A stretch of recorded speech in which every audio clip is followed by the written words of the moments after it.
Broadcasting live from Business Radio X. It's time for Coach the Coach. Welcome to Coach the Coach, helping business coaches deliver more impact in less time. Stone Payton, Lee Cantor here with you this afternoon. If you want to help more people make more money and own your backyard, go to brxteam.com. Lee, this is going to be a fantastic show. Please join me in welcoming to the program CEO with Think Business Growth, Inc., Miss Sharon Rich. How are you? I'm awesome. How are you? We are doing great. And Sharon, before we get too far into things, tell us about Think Business Growth. How are you serving folks? So Think Business Growth is a change management, leadership team development, and team execution building firm based in Los Angeles, California. And we work with organizations that know that they can do a better job of contributing and serving their customers and serving their teams and making a difference in the world. So in order to believe that, they have to have some self-awareness, some level of consciousness in their leadership. Is that right? It's essential. Consciousness, it's a word that I think a lot of people are conscious of these days, and we're hearing a lot more about it, but I think what we don't realize is how we humans are programmed to go unconscious and how easy it is for us to slip into autopilot in our thinking and in our actions and in our interactions with others. And not being conscious kills businesses. So now, how are you defining this kind of consciousness? Like, what does a business that isn't conscious look like compared to one that is? Yeah, so, one of the things, and I talk about this quite a bit in my book. My book is called Your Hidden Game. And it talks about how easy it is for people, and this is true in families just as much as it is in organizations, but whenever we get a group of people together, we very easily slip into autopilot. So we make assumptions about how things work and what other people are thinking, and we slip into undiscussed rules and expectations of each other and ourselves, and we just sort of slide into these what really become agreements that we don't even know that we've entered into with each other, that this is how we do things here. I'll give you an example with decision making. Almost every organization, and we can include families and associations and friend groups in this, we slip into a way that we make decisions. Some organizations, there's one person who is the decision maker and won't release control for decision making, even for relatively minor decisions, to others. And then there are other organizations where they try to get input from everybody before making a decision.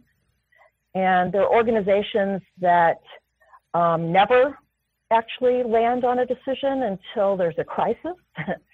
And there are organizations that where they gather information from a lot of people, but then there's one key influencer who always rules the day.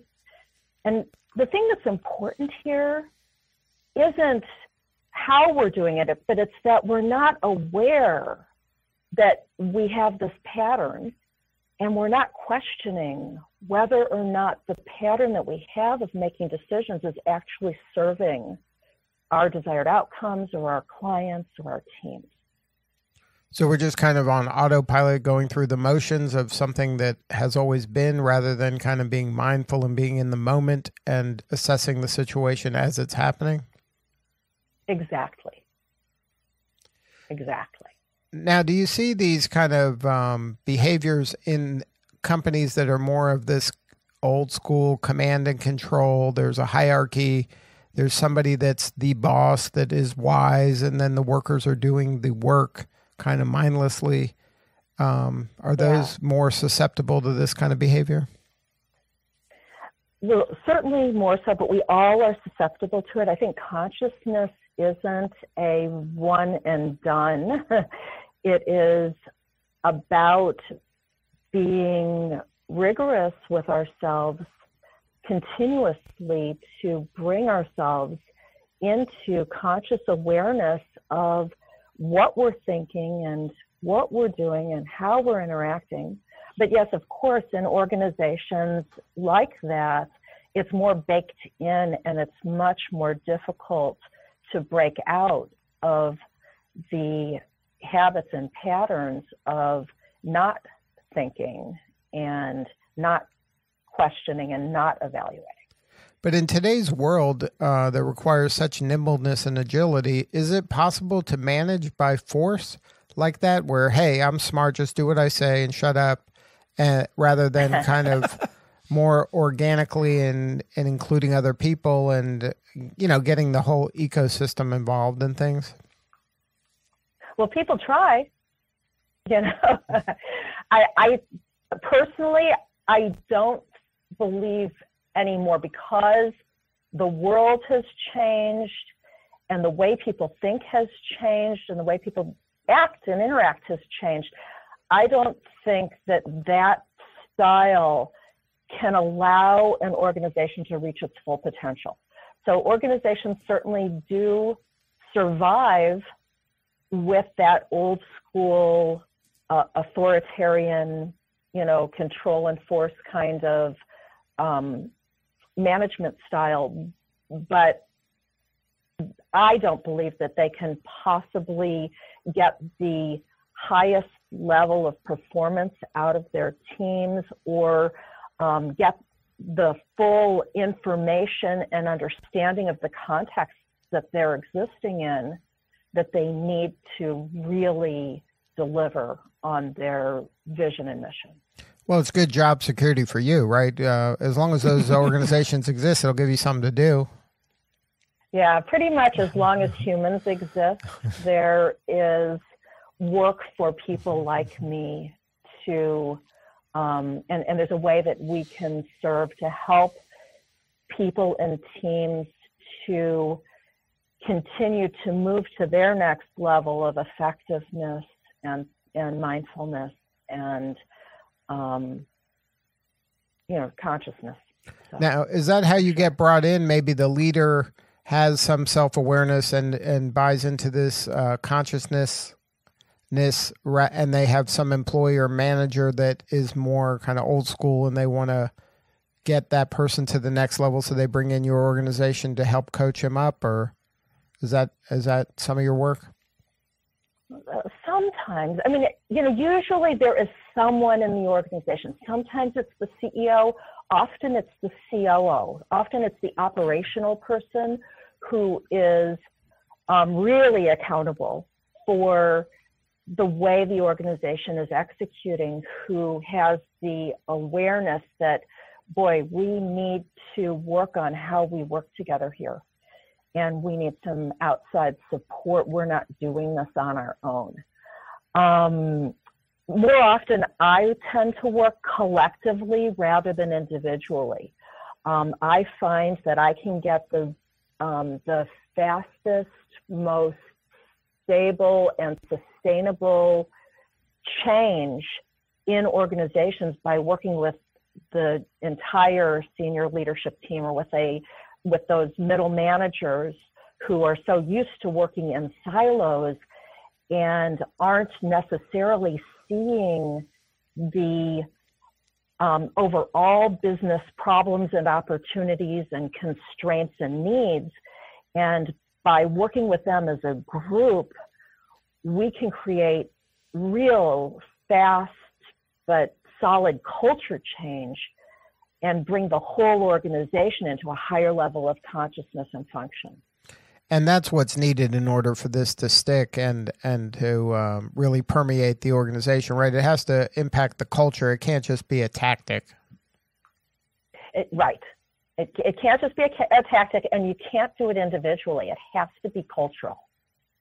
It has to be the way we all think and act and work together. It can't, if we've got individuals, they're going to end up pulling in different directions. And what we're looking for is teamwork. You know, if you think about any kind of sports team or any kind of performance group, right, they need to be really aligned in how they're thinking and how they're playing and how they're solving problems together in order to perform. And business is really no different in that regard than a baseball or football team or an orchestra or a theatrical group, where it's just that those kinds of organizations, their feedback is immediate, right? So they're held accountable by their fans or by the audience for their performance. In business, it's a little bit slower moving, that accountability, and so we tend to be slower to pick up on that and to practice in the same ways. But business, our accountability is big and the stakes are often much, much higher. And when we can start to think in this kind of accountable cultural way, we can completely transform the results we're producing. Well, yeah, like you mentioned in sports or performance, you know, your results are, you know, obvious. Your record is who you are, right? But in business, it may not be as obvious initially, but what are some of the symptoms that maybe you need to start thinking in this new manner and really kind of work on your culture and improve your level of consciousness?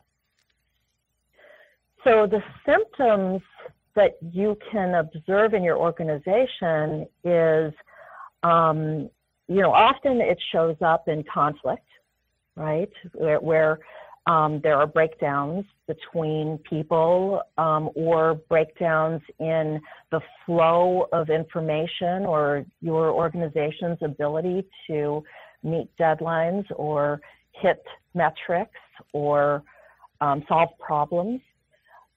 So anything that is showing up as a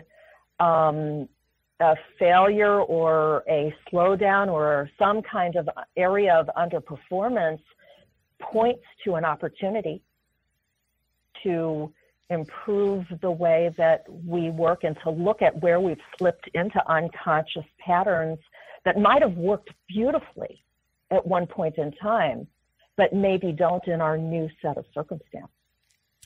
Is there anything an organization can do, you know, without working with you, like some low-hanging fruit that they can make some changes or make some improvements? Well, sure. I mean, I think that one of the most important things is to talk about how we work together. And that's what my book is all about, is the book brings out 10 agreements that we tend to be unconscious of, that if we just open up these conversations in our organizations, first probably amongst the senior leaders, but then driving these conversations through the organization and talk about, well, gee, you know, how are we making decisions here? How are we sharing information with each other? Can we do this better, right? How are we dealing with problems as they show up? Are we ignoring them? Are we allowing them to continue? Are we addressing them in a productive way, or are we addressing them in a way that causes people to shut down? And so just by making new intentional agreements that are out on the table and striving to change our behaviors to come into alignment with these agreements, that can go a really long way. Now, when you're saying these agreements, so you mentioned 10 agreements that are discussed in your book. Is this something that the senior leadership sits down and go, okay, this is the 10 conversations we should be having, and we're going to talk about this on a regular basis, and we're all going to get aligned around answering these things collectively? How does it work kind of practically in terms of how the company would implement this? Yeah, that would be a beautiful start. Because just imagine if the CEO or COO or some other key leader in the organization were to get everyone together and say, hey, let's talk about the way we're making decisions and how is this working, right? Where are these breaking down? How can we do this better? Let's talk about this. Because how often do we talk about this? We don't. We just slip into autopilot. And playing consciously, right? Being coached, whether internally by ourselves or by a facilitator who might have some objectivity that we might not have to help us see that can completely change the game, get us broken out of the stuff that we don't even know we don't know, and that might be getting in our way. If you're just joining us, you're listening to Coach the Coach, helping business coaches deliver more impact in less time. If you'd like to help more people make more money and own your backyard, go to brxteam.com. We're visiting with Sharon Rich. She is CEO with Think Business Growth, Inc. We've been talking about organizational agreements, managing change. Sharon, Stone Payton here with Business Radio X. I've been listening in to your conversation with Lee with tremendous interest and intrigue. I have a question around this issue of impact as a practitioner, and I'm just curious to know, and I think maybe our listeners will be as well, how do you personally choose to define, measure, and make sure that you as a practitioner really are delivering genuine impact in your work? That's a great question, Stone. Thanks for asking. Well, one thing is that we, as part of our consulting process with our clients, we establish the metrics. We define really clearly the outcomes and the new habits and behaviors that we want to see in the organization. And we establish a way of measuring whether or not we're making these changes and exhibiting these desired behaviors and the impact of those behaviors on our business results. And so, so number one, very specifically, we are making our impact measurable so that we can all sense and observe whether or not what we're doing is working, and then we can make adjustments as we go. So I'm really looking for those kinds of improvements, along with things that you can sense in terms of the change in the culture, where I can really see people getting more excited. I can hear changes in the language that they're using with each other. I can see changes in their interactions and in their openness and in their ability to contribute. Does that answer the question? Oh, absolutely. Thank you. I'm glad I asked. Me too. Now, Sharon, talk a little bit about your backstory. How did you get into this line of work? So I spent about 25 years as a leader in the world of advertising and marketing. And I owned my own agency, and then I served on the leadership teams of several other agencies that were both regional and national, and one that was even international. And I really noticed that as I progressed to more and more responsible levels of leadership, no one ever really had a conversation with me about who I was as a leader or what we were trying to accomplish. And pretty much it was kind of like, here's your hose, there are the fires, go for it.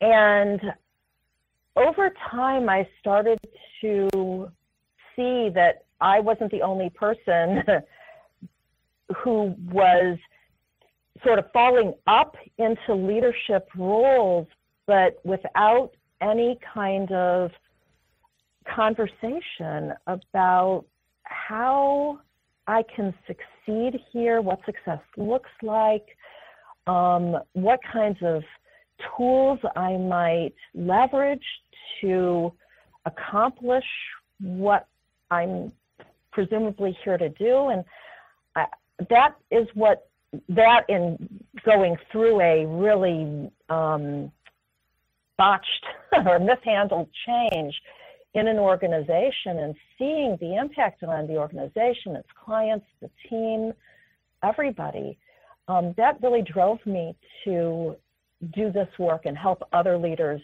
to have more tools and support for navigating this complicated world.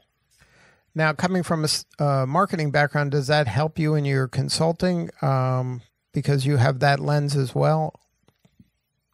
I am grateful every day for that background. It has taught me so much and equipped me so well for being able to take in and integrate a lot of complex information and being able to communicate clearly and effectively, and being able to, everything is marketing really, you know, I mean, we're constantly marketing to each other as well as to our communities and to our clients. So we can't really separate management and organizational behaviors from marketing. They're very much intertwined. So I really, really appreciate having had that background. Well, when business growth is 2/3 of your company's name, then ROI has to come into play here, right? So you have to have an ROI conversation, and having a marketing background probably helps you have those kind of conversations. For sure. For sure. Now, in your this is a slight pivot, I guess, in your career from going from a marketing person to this leadership consulting path that you're on. Do you have any advice for coaches out there, consultants out there that want to make that kind of a change? Anything that can help them smooth out their learning curve a little bit? I think that the most important thing that anyone can do is get inner clarity. It's really an inside job. And I'm constantly pivoting even within this business because the world around us is changing so fast, and the opportunities to serve are all over the place. And so I think it's being very clear about what the impact is that I want and am able to have, and developing my thinking and clarity around that, and knowing what not to focus on as well as what to focus on. I'd say that that's what I would advise other people to do. Now, is your work primarily in the marketing area? Is that where your clients are, or is your work go across industries? Yeah, not at all. I thought when I got into this that I would probably be working with a lot of ad agencies and marketing companies. And I do have some clients in that space, but I do a lot of work in healthcare. I do a lot of work in technology, manufacturing. I've worked with nonprofits. I've worked with people in professional services. So I really work with all different kinds of clients. I think what most of my clients have in common is, number one, that they are aware and that they are navigating growth and change. Every organization is, but some are more conscious of it than others. And that they recognize that the way that people work together is core. It is a core essential competency, and that it is worth an investment of time and money to get that. I don't want to say right as if it's, ever completely finished, but that it's worth working on, and that it probably makes a bigger difference. It trumps everything else.